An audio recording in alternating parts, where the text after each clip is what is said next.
Hi, I'm Andrew Armstrong and welcome to the back office teardown lab. I'm putting down a soft cover today because I don't want to scratch it. I have a speaker. It's half of an active speaker set, so that means each speaker has its own amplifier. And this is the, I don't know if this is the left or right, whichever one it is there. This is the left speaker, and it actually contains the inputs. So it has a splitter effectively in here, so it's going to take the left and the right, and then it's going to go through some processing and then put the output to the right speaker through a coax. And then the right speaker, of course, is at full 100% amplification. It's just a standard stage on its amplifier, so this bit controls what that receives. Now the problem I have with this one is that I'm not getting anything on this left, it's not coming on. So it could be something super simple. I was just about to get the screwdriver, then I noticed here it does say use only with a 250 volt fuse. So there is a fuse under here. So it could be just that. I mean, that would be super lucky if that's all it is. So I'm just going to find a suitable tool. Well, here's an unsuitable tool. And we're going to pop that. It's weird though, I don't know why it would go, but it's sometimes strange, isn't it, these things? They're just on all the time. We leave them on for years and years and years pretty much, and then something's going to go. If it's a fuse though, that's a nice easy one, so I'll show you how to do that. Oh, I do like this fuse holder actually. You can see there, it contains a little drawer. You could have a spare fuse in here, so if I do replace this fuse, I might pop a spare one in there. And I'm just going to get it out. It looks like a black fuse, a mysterious black fuse. I don't know why that would be. Fuse extracted, so let's have a look at it here. Super fuse, slow blow. So it's a super fuse, slow blow. And if it's not the fuse though, that's when we start getting a bit worried. So I've got the meter out. And we're going to pop that into continuity. I'm going to put it down there. You don't need to see it. We'll hear the buzz. Oh, fuse is okay. That's worrying. We need to delve deeper. So I'm not totally happy about having to go in and mess with this speaker. I quite like it, and it was just working. So it's a bit disappointing. I'm just going to pop out the screws. I count 4, maybe 5. Sometimes go for the outer screws, and inner screw like that, just leave that to the end because it might just be holding a back plane or something on. Had to turn it round. These screws are super tight. They're clearly screwing straight into a big chunk of wood. Man, that's some torque. Last screw.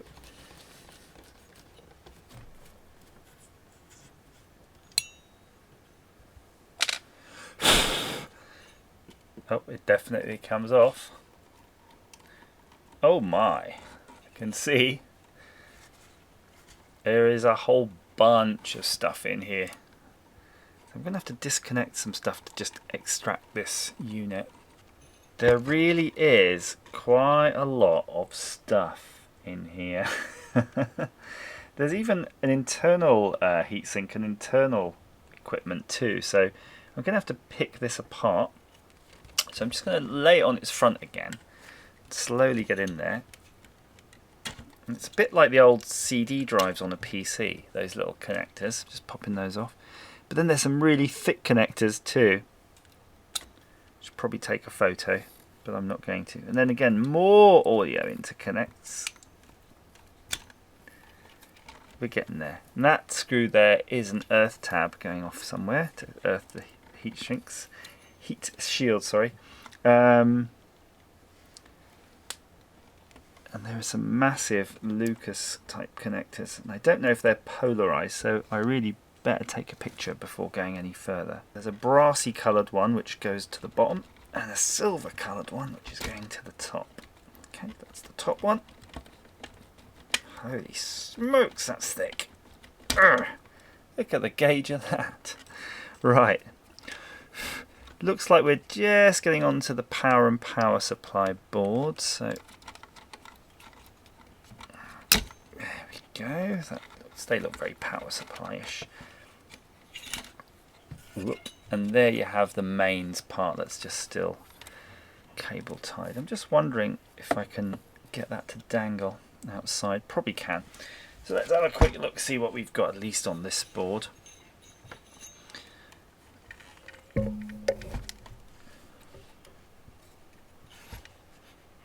Excuse it being upside down, but you could see here the 9L active PCB quad, and it's looking very regular electronics, not too fancy on there. A few fingerprints on it.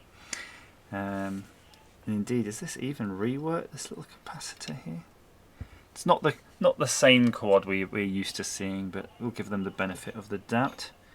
And looking under the board, it's basically this big old chip here, which I suspect is an amplifier, onto this massive big wodge of heatsink, which in turn is bolted through that back plate onto this big heatsink on the back.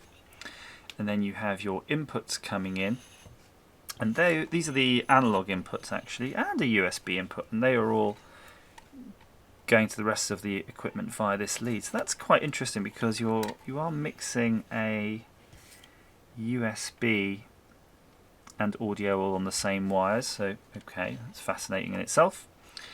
And then you do have a bunch of connectors coming to this board here, which we do know are audio type cables from what we were looking at here.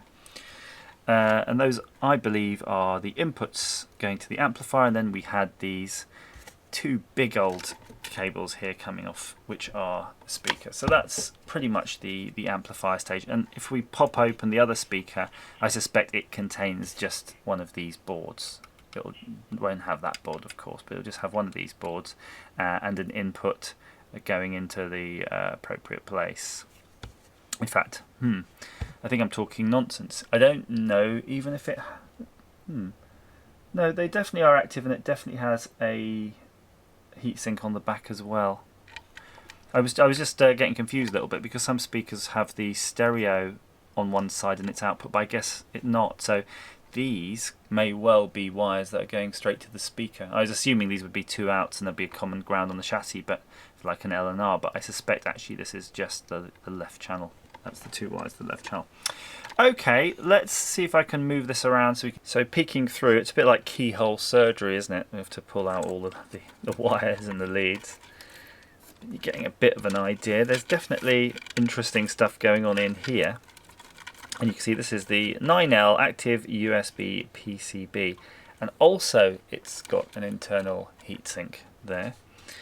And I expect this is doing a lot of the audio processing. So where the USB and the analog inputs go straight to this board, for example, it's doing all the processing from the remote control and allowing you to change the, I don't know, bass and treble, if there is even that mode on these. I don't think they've got that kind of mode, but if you did, that's where they'd do it. They'd process everything up using this, probably this PT2250A chip, and then that would be outputting to the main amplifier board what you saw. But there is also a power supply in here, so when we look here and we see this wire with all these big old thick connections, the power supply for that amplifier must be in here, and that's why these things are quite heavy. So even the other speaker, which doesn't have potentially doesn't have a board like this in it, is still also heavy, because there's a power supply that has to power up that amp. So there's certainly a lot of things to test here, but it would be nice to figure out whether or not we're going to try to do it in situ here, or if we have to dismantle the speaker more so we can get these parts out and put them on the bench. It looks absolutely nightmarish to get any further into this right now. That whole assembly internally is actually screwed up through the bottom of the speaker, and then there's obviously the speaker at the front, the two speakers that you can pop out that way. I have no idea how they'd origami that in there, and I don't really want to find out if we don't need to. So what I've done is I've put the mains onto this now. It is turned on, as in its on switch is on. I'm going to power it up. Now it is powered up. I've got my meter set to AC, so I'm going to see if there's any hint of a voltage that's coming through, and I'm just checking the lines where they should be going. So it should be from here, and there is a reasonable amount of heat shrink on those components, so it might be tricky to get a great connection, but There we go. So we are seeing 240 volts. So there are volts coming in. Mains is coming down this wire, which is going to the internal transformer in there. So that's a good first start. Now I'm going to put us onto DC. I'm going to just grab this wire here, which is the wire that went to the amplifier, which is where we should start to see something. So between negative black and blue, basically, with the negative on black, I'm seeing 1.6 volts. Okay, minus 1.6 volts. Minus 0.6.3. So that's looking pretty bad, isn't it? That's certainly suggesting that we're not getting anything out of the transformer on there. And looking at this board here, there's no rectification on here, so it will be trying to output a DC, I'm pretty sure. Although, stranger things have happened though. Why don't we just measure for AC while we're at it? Same sort of thing. Yeah, pretty scary, not good. And then I'm just going to have a quick look at this board in here, see where it might be getting its power, because it certainly has a suspicious looking rectifier down here, a regulator, but I'm wondering if it actually gets its power from the amplifier board itself. But you know, we could probe around, and I'm not getting anything that looks like anything from this. So I do have to disconnect these mains cables. They do have a nice bit of heat shrink on them, but as far as I can tell, they're not Lucar, they're probably just soldered. So that being the case, I'm just going to snip them off and we'll replace this heat shrink later with appropriate audiophile grade heat shrink. I know the comments down below, they'll be like, oh, you should be using audio grade heat shrink like Mr. Clyde did. Yeah, definitely. I'll definitely be doing that. Get out of it. Come on.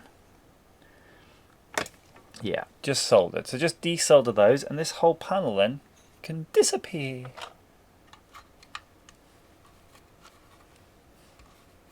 Hey, hey, hey. I think we got it. Look at that. A whole load more gubbins there. And of course there are a few wires that do go to that front panel, so that's what they were doing there. And you can just see in there, there's one of the speakers. And yeah, usual sort of stuff. So I guess I ought to remove from the front panel the infrared and the auxiliary input. But again, if you're doing this yourself, do the same thing. Take a photo. It'll last longer. Crazily enough, and it's really dark, I don't expect you to see it, there's another PCB in there, and I suspect that's the crossover. So they put in a lot into these little tiny speakers. I have a set of Philips speakers, you know, active ones from like a £10 pair. They got nothing like this inside them. So I'm about to consider powering up some of this stuff, and just to show you, that's kind of how it would be connected in the system. You have the main switch here, which is connected to the power, which is powering the transformers on board, which is giving you 10 volts and plus and minus 27 volts, which is then going to this amplifier board, and that down there is going to be the amplifier chip handling everything pretty much, which in turn is taking an input from this board. In fact, it's got a couple of wires that come from this board. I'm not sure why they're split, but they're inputs from this board. And then we do have a audio input as well from the front panel on the case, which is also coming to here, which I've not shown you. And there is an infrared going here, and I believe this could be the power LED on the front of the case, so that's probably a handy place to look for power. And this thing's powered up. There was no power LED before, so that's where that would be very useful. So you can see it's a case of, it's a whole system, but it's because it's split in a way that has to fit in this case. That's why it's got these 3 PCBs and lots of wires running between them. So in order to test things though, we really don't necessarily need to put the amplifier in circuit right now, so we can undo that wherever is convenient. In fact, that's a PCB mounted one, so let's disconnect that from the amplifier side.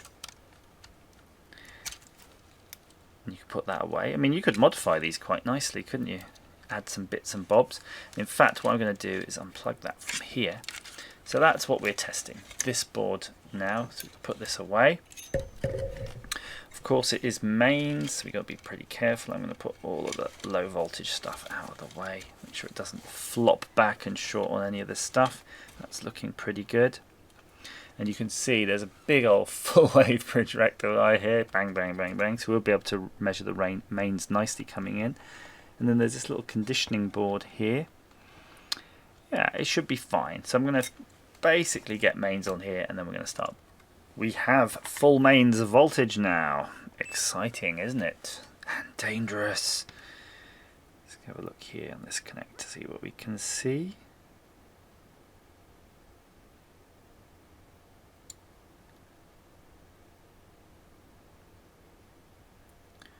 I'm not seeing massively exciting things, put it that way. If anything, I'm seeing disappointment. So I've been probing around this power supply board, and frankly at the moment I can't make head nor tail of it until we kind of get some sort of schematic on the go. But yeah, effectively it works its way around here. Power comes in, goes through all these conditioning and control circuitry, and then eventually pops out here as your plus 10 volts, your minus 27 volts, and your plus 27 volts. So it all goes roundy. It's kind of nicely laid out, and you can see they've seriously boosted up on this tracking. They expect a lot of current to be going through this board. But yeah, as it stands, I can kind of follow the power around, and then it starts to get a bit weird once it gets to this point. You can see it gets more complicated. Something I did notice though, tell me if I'm imagining it, but this capacitor here looks a little bit bulgy. I don't know if it's just worth whipping that one out and swapping it, because that could be a quick fix if that's all it is. In fact, yeah, I'm going to do that. Found one in me little box of tricks, so let's see if we can get it in. I mean, if you just want to see a little comparison of what they look like, I mean, I think the one on the right definitely... Oh, I love how it focused and then defocused.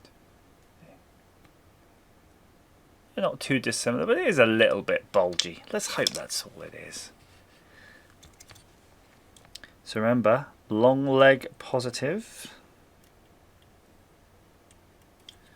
Poke that through. I'm gonna, actually no, that's fine, I'll hold it that way. Soldering iron's good to go.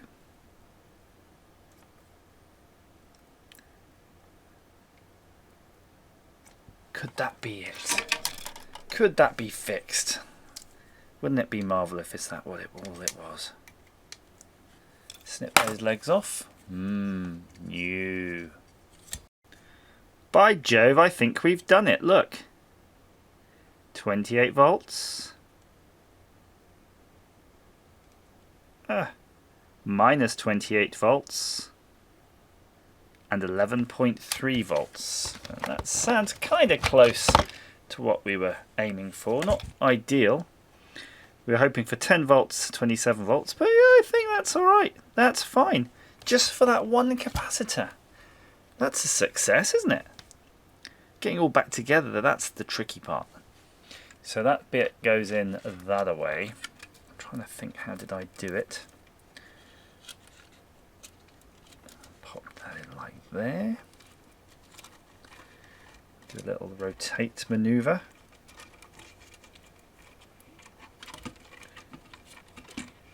Yes, I think that's it. Poke our screws through. Once you get one aligned, I think the rest will follow. A little bit of cajoling now. We're definitely on the home straight now, just making sure all these wires have their various clearances. But the one thing that's a bit tricky is going to be this power wire because it did have heat shrink on it. We want to make sure we replace that. So I do have my little selection here. Hopefully we've got something good enough.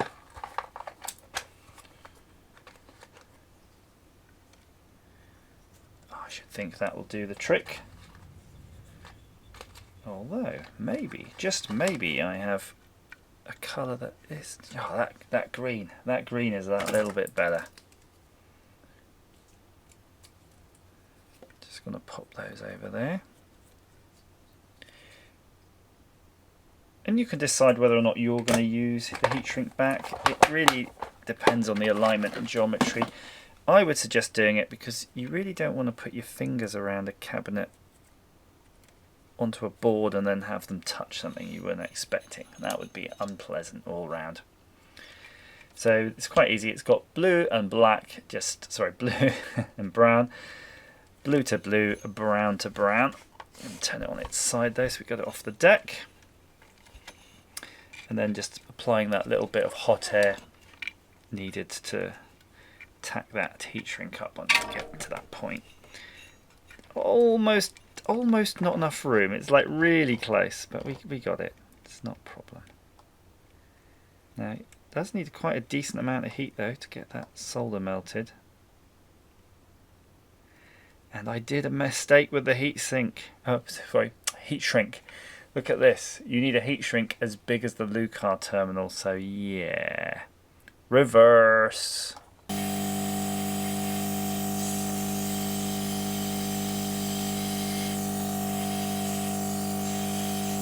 Just getting those last awkward connections in. Just these last two wires, which seem to be that teeny bit too short. That's always the case though. Oh, it's got too much heft, this thing. Right, we're almost there. The LED wire and the aux input going in. Dun, dun, dun. That's it. We're connected. Hopefully this will sit down flat. It does. It sits down flat. We have a chance. Now the question is, do I just put in one screw and test it? Or do we go for broke, get it all fully screwed up, then apply power? I think I'm going to do that because that way you will either reap the full ecstasy of it working or the full agony of it failing. But either way, you're experiencing 100% of the emotion. Okay, it's all on. I did notice a warning label here which says, do not open. Shock hazard, do not open. And a really pleasing serial number. Look, QA000017PB. Is that issue 17? Who knows? Right, I'm going to put this there on the desk. I have my mains cable now, and I'm going to switch it off. Plug in the mains cable. Plug in the power. So now mains is on, but it is off. Now I'm going to switch it on, and if it works, we should see a blue LED appear. Hey, it did appear. Woohoo! I was actually kind of scared that that wouldn't happen. Yep, there you go, and you heard the speaker thump. And of course, if I do try to, I don't know what input it's selected actually. Maybe if it's on line input, which it probably isn't because I'm not hearing a hum. Let me switch it over.